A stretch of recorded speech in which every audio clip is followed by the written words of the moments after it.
Hi, my name is Journey, and today I will be talking about the bond construction at my school, Parkview Heights. As you can see, this used to be the back of the school.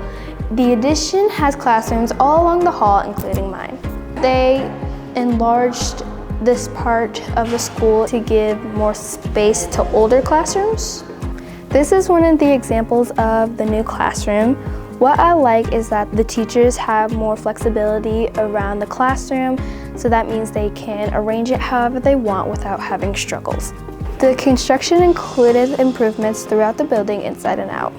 The improvements included new carpeting, new gym floors, new lighting, a new front desk and a new library desk, and many other things that make it feel like a new school.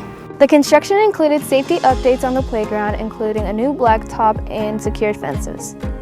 That's all for today. I'm Journey, reporting on Parkview Heights. And remember, we are the Parkview Panthers and we are the best.